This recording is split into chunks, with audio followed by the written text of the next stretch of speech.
पिछले एक हफ्ते में मैंने 9 से ज्यादा टॉपर से लाइव वन ऑन वन बातचीत करी। ये सारे वो टॉपर्स थे जिन्होंने अपनी क्लास 10th में 98%, 99.4%, 99.6% स्कोर करा था। ये सारे वो टॉपर्स थे जिन्होंने अपनी क्लास 12th में 98.4%, 99.2%, 99.4% स्कोर करा था। इन सारे टॉपर से जब मैंने बातचीत करी, हर एक पॉइंट को नोट डाउन करा, तो मैंने एक ना पैटर्न कॉमन देखा। कुछ ऐसी चीज कॉमन देखी जो ये लोग फॉलो कर रहे थे और शायद हम लोग नहीं फॉलो कर पा रहे, तभी हम उस वाली लिस्ट में, उस वाली कैटेगरी में नहीं हैं। तो आज इस वीडियो में मैं वही सारी चीजें आप सभी के सामने खोल के रखने आया हूं।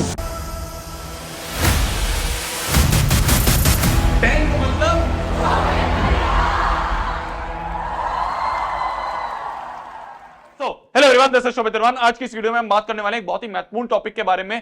ये सारे वो टॉपिक्स हैं, ये सारे वो तरीके हैं जिनसे हम लोग पिछड़ रहे हैं टॉपर बनने से। हम लोग पिछड़ रहे हैं उस कैटेगरी में जाने से जिससे कि हम 95%, 99%, 98% स्कोर कर पाए। वही सारे तरीके जो टॉपर्स को अलग करते हैं हम लोगों से, वो आज मैं आपको बताने में आया हूं।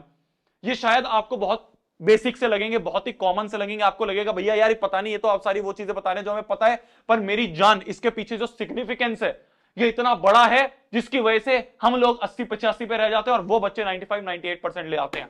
तो अगर गोल है कि हाँ यार भैया इस साल मेरे को इतना लेके आना है, तो ध्यान से पूरी वीडियो को सुनते रहना। शुरुआत करते हैं। सबसे पहली चीज जो उन्होंने मेरे को बताई, सारे बच्चों ने ये चीज बोली कि भैया ऐसा बिल्कुल नहीं है कि हमने सोशल मीडिया क्विट कर दिया है। हम ये सुनते हैं ना पापा मम्मी से कि यार बंद कर दो इंस्टाग्राम, बंद कर दो यूट्यूब, बंद कर दो फलाना, बंद कर दो स्नैपचैट।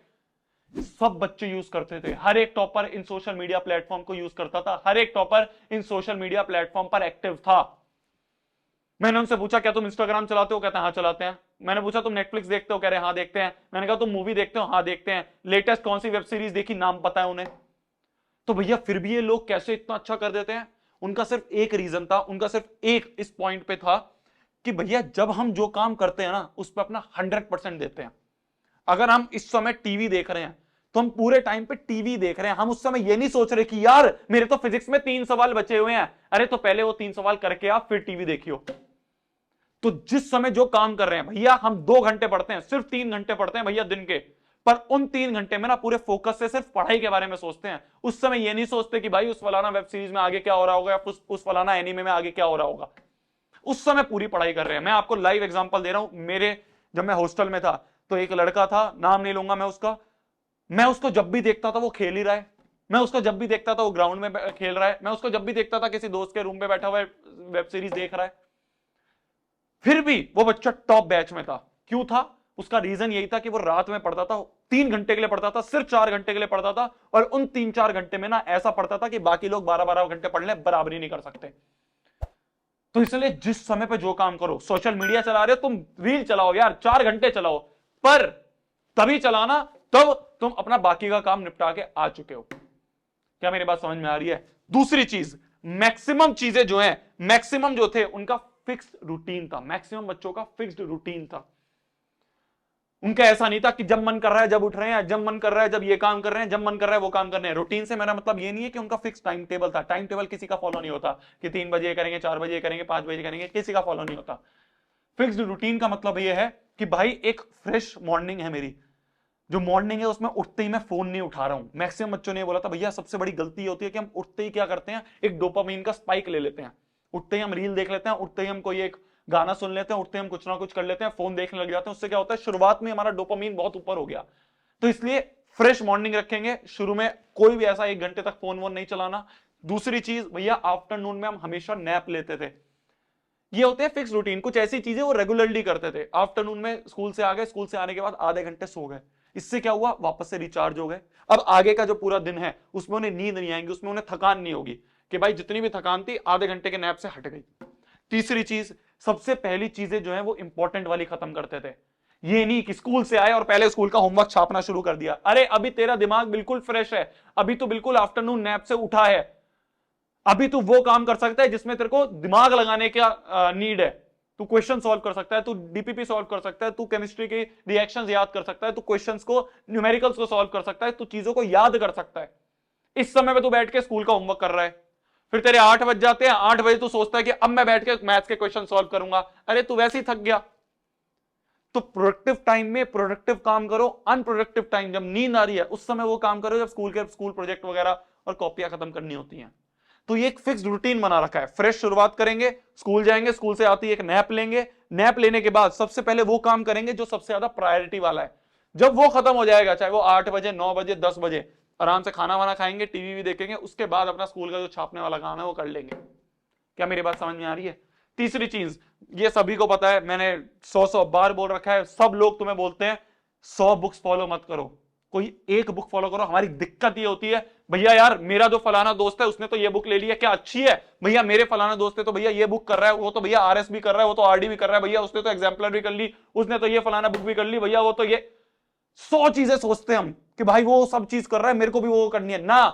मैंने तुम्हें बोला था क्वेश्चन बैंक लेने के लिए, तुम हर एक वीडियो में बोलते हो मेरे को कि भैया यार मेरे को बेस्ट क्वेश्चन बैंक बता दो, भैया मेरे को बेस्ट बुक बता दो, इस समय पे कौन से बेस्ट सैंपल पेपर आ रहे हैं, क्वेश्चन बैंक सारे बता दो।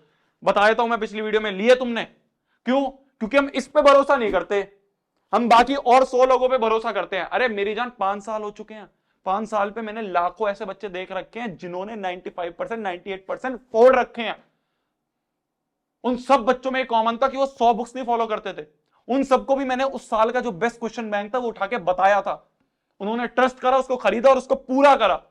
ये नहीं कि ये क्वेश्चन बैंक भी खरीद लिया, उसको भी आधा कर लिया, उसको भी पकड़ लिया, उसका 10% करा, उसको भी पकड़ लिया, उसका 20% करा। 100 मत पकड़ो, एक पकड़ो और उस एक को ऐसा सान दो, ऐसा गंदा कर दो, एक एक क्वेश्चन सॉल्व कर दो।